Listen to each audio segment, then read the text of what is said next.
হলুদের জাঁকজমক কমাতে অতিথি নিয়ন্ত্রণ আইন ফের চালুর দাবি সংসদে। ষড়যন্ত্রের বেড়াজাল বুনছে আওয়ামী লীগ, অভিযোগ রিজভীর। আওয়ামী লীগ নিষিদ্ধের সিদ্ধান্ত নেবে আদালত, জানালেন ডাক্তার জাহেদ। সালমান শাহর দেহাবশেষ উত্তোলনের নির্দেশ বাতিল। ঝিকরগাছায় ৫,৬৫৪ কৃষকের মাঝে কৃষি উপকরণ বিতরণ শুরু। বাজেট বরাদ্দের দাবিতে ঝিনাইদহে আইনজীবীদের মানববন্ধন। আলজেরিয়ার কাছে হেরে জর্ডানের বিদায়, গ্রুপ চ্যাম্পিয়ন আর্জেন্টিনা। দর্শক, শুনছিলেন দিনের খবরের প্রধান প্রধান শিরোনাম, এবার বিস্তারিত। তার আগে আমাদের ইউটিউব চ্যানেল সাবস্ক্রাইব করুন এবং সব খবর পেতে ফেসবুক পেজ ফলো করে রাখার পাশাপাশি ওয়েবসাইট ভিজিট করুন। বিয়ে ও গায়ে হলুদের অনুষ্ঠানে অতিরিক্ত জাঁকজমক ও অপচয় বন্ধে পুরনো অতিথি নিয়ন্ত্রণ আইন কার্যকরের আহ্বান জানিয়েছেন বিএনপির কক্সবাজার ৩ আসনের সংসদ সদস্য শাহাদাত হোসেন সেলিম। সোমবার জাতীয় সংসদে ২০২৬-২৭ অর্থবছরের বাজেটের ওপর আলোচনায় অংশ নিয়ে তিনি এ দাবি জানান। প্রধানমন্ত্রী তারেক রহমানের মিতব্যয়িতার প্রসঙ্গ তুলে তিনি বলেন, অপচয়কারী শয়তানের ভাই। তিনি দাবি করেন, বিয়ে ও গায়ে হলুদের অনুষ্ঠানে অতিরিক্ত ব্যয়, কয়েকদিন ধরে কোরিওগ্রাফার দিয়ে নাচ গানের আয়োজন ধর্মীয় অনুষ্ঠানের সঙ্গে সাংঘর্ষিক। তাই অতীতে চালু থাকা অতিথি নিয়ন্ত্রণ আইন পুনরায় কার্যকর করা উচিত। শাহাদাত হোসেন সেলিম বলেন, সমাজে অপ্রয়োজনীয় অপচয় কমানো গেলে নিত্য প্রয়োজনীয় পণ্যের ওপর চাপ কমবে এবং মূল্যস্ফীতি কিছুটা নিয়ন্ত্রণে আসতে পারে।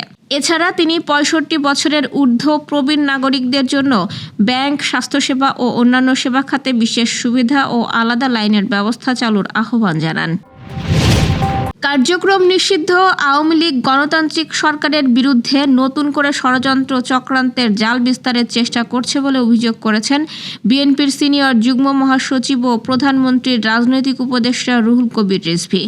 আজ রাজধানীর নয়াপল্টনে বিএনপির কেন্দ্রীয় কার্যালয়ের সামনে নিষিদ্ধ ঘোষিত সংগঠন আওয়ামী লীগের সন্ত্রাসী কর্মকাণ্ডের প্রতিবাদে আয়োজিত বিক্ষোভ মিছিল শেষে তিনি এসব কথা বলেন। রিজভী বলেন, যারা জনগণের জীবন থেকে সুন্দর ভোর কেড়ে নিয়েছিল, যারা স্বাভাবিক জীবনযাপন কেড়ে নিয়েছিল এবং মানুষের বাঁচার সকল অধিকার কেড়ে নিয়েছিল, তারা আজকে নানাভাবে তাদের চুরি করা ও পাচার করা লক্ষ কোটি টাকা ব্যবহার করে সমাজ ও দেশের মধ্যে অস্থিতিশীলতা এবং সন্ত্রাসী কর্মকাণ্ড করার চেষ্টা করছে। আওয়ামী লীগ পচা পানির পানার মধ্যে দিয়ে আবার উকি দেওয়ার চেষ্টা করছে বলে মন্তব্য করে রুহুল কবির রিজভী বলেন, আজকে দেশ যেভাবে অগ্রগতির দিকে ধাবিত হচ্ছে, এই অগ্রগতি সমৃদ্ধি, শান্তি, বহুদলীয় গণতন্ত্র এবং মানুষের মত প্রকাশের স্বাধীনতাকে আবার বন্ধ করার চক্রান্ত তারা করছে। তাদের পক্ষে অনেক মহলও আজকে দেশ বিরোধী, সার্বভৌমত্ব বিরোধী কথাবার্তা বলছে, নানা ধরনের উস্কানিমূলক কাজ করছেন, কিন্তু সেটা আর সম্ভব নয়। জনগণ ঐক্যবদ্ধ, গণতান্ত্রিক শক্তি ঐক্যবদ্ধ। শুধু আজকে নয়, প্রতিদিন নেতাকর্মীদের সজাগ থাকার আহ্বান জানান রিজভী। আদালত আওয়ামী লীগ নিষিদ্ধের সিদ্ধান্ত নেবে বলে জানিয়েছেন প্রধানমন্ত্রীর তথ্য ও সম্প্রচার বিষয়ক উপদেষ্টা ডাক্তার জাহিদুর রহমান। তিনি বলেন, আওয়ামী লীগের বিষয়ে সিদ্ধান্ত দেবে আন্তর্জাতিক অপরাধ ট্রাইব্যুনাল। আজ তথ্য অধিদপ্তরের সাপ্তাহিক প্রেস ব্রিফিংয়ে তিনি এসব কথা বলেন। আওয়ামী লীগের প্রতিষ্ঠাবার্ষিকী ঘিরে মাঠে রাজনৈতিক দলগুলোর অবস্থান প্রসঙ্গে তিনি বলেন, আমি মনে করি তারা সিম্বলিক কারণে আছেন। আওয়ামী লীগ একটা নিষিদ্ধ ঘোষিত দল। নিষিদ্ধ ঘোষিত কথাটা আসলে ঠিক না। আমরা যদি টেকনিক্যালি বলি আওয়ামী লীগ দলটা নিষিদ্ধ হবে কি হবে না, এটা পরিষ্কার করা দরকার যে সেটা নির্ধারিত হবে আদালতে, আন্তর্জাতিক অপরাধ ট্রাইব্যুনালে। তারা মানবতা বিরোধী অপরাধে যুক্ত ছিল কি ছিল না, সেটা বিচারের পর নির্ধারিত হবে। যেটা হয়েছে ওই পর্যন্ত তারা বিচারাধীন থাকবে, তাদের কার্যক্রম নিষিদ্ধ থাকবে সন্ত্রাস বিরোধী আইনের অধীনে। এই দল যদি মাঠে কোনো কর্মসূচি নিয়ে নামতে চায়, সেটা আইন ভঙ্গকারী কার্যক্রম হবে। সরকার সেটার ব্যবস্থা নেবে। রাজনৈতিক দলগুলোর আসলে ওখানে করার কিছু নেই। তারা প্রতীকী কারণে হয়তো মাঠে আছেন, বলছেন অনেক কিছু করে ফেলবেন। চিত্রনায়ক সালমান শাহর মৃত্যুর প্রায় ৩০ বছর পর তার দেহ অবশেষ কবর থেকে উত্তোলনের পূর্বের আদেশ বাতিল করেছেন আদালত। আজ ঢাকার মেট্রোপলিটন ম্যাজিস্ট্রেট জুয়েল রানার আদালত এই আদেশ দেন। মামলার বাদী মোহাম্মদ আলমগীর কুমকুম দেহ অবশেষ উত্তোলনের আদেশ বাতিল চেয়ে আবেদন করলে আদালত তা মঞ্জুর করেন। বাদী পক্ষের আইনজীবী জানান, ৩০ বছর পর মরদেহ উত্তোলনে নতুন কোনো তথ্য পাওয়ার সম্ভাবনা কম এবং এতে ধর্মীয় অনুভূতিতে আঘাত ও অনাকাঙ্ক্ষিত পরিস্থিতির সৃষ্টি হতে পারে। এর আগে সিআইডির আবেদনের পর গত 24 মে আদালত সালমান শাহর দেহ অবশেষ উত্তোলনের অনুমতি দিয়েছিল। গত বছর সালমান শাহর মৃত্যুকে হত্যাকাণ্ড দাবি করে তার মা নীলা চৌধুরীর পক্ষে একটি মামলা দায়ের করা হয়। যশোরের ঝিকরগাছায় 2025-26 অর্থবছরের প্রণোদনা কর্মসূচির আওতায় বৃক্ষ চারা, বীজ ও বিভিন্ন কৃষি উপকরণ বিতরণ কার্যক্রমের উদ্বোধন হয়েছে। মঙ্গলবার সকালে উপজেলা নির্বাহী কর্মকর্তা সাফাত আরা সাইদ প্রধান অতিথি হিসেবে এই কার্যক্রমের উদ্বোধন করেন। উপজেলা কৃষি সম্প্রসারণ অধিদপ্তরের আয়োজনে অনুষ্ঠিত অনুষ্ঠানে সভাপতিত্ব করেন উপজেলা কৃষি কর্মকর্তা কৃষিবিদ নুরুল ইসলাম। এ সময় স্থানীয় জনপ্রতিনিধি, কৃষি কর্মকর্তা সহ উপকারভোগী কৃষক কৃষানি উপস্থিত ছিলেন।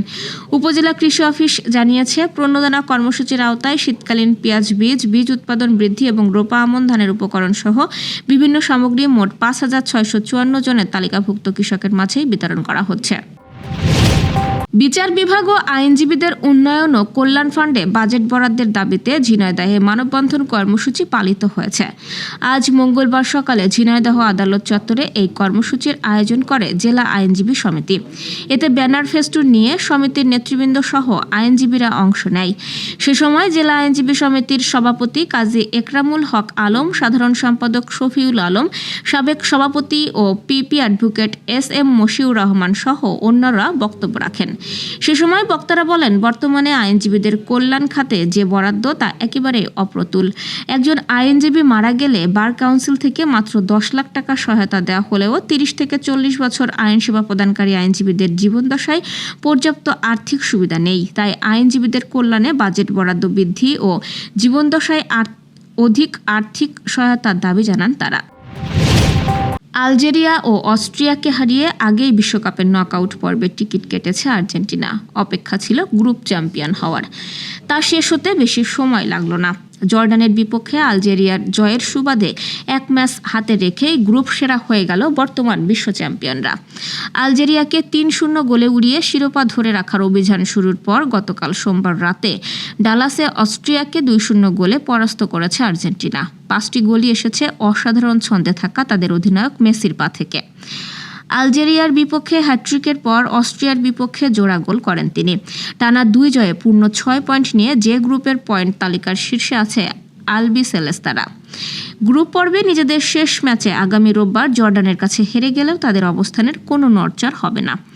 আজ সকালে সান ফ্রান্সিসকোতে নবাগত জর্ডানের বিপক্ষে ঘুরে দাঁড়িয়ে 2-1 গোলে জিতেছে আলজেরিয়া।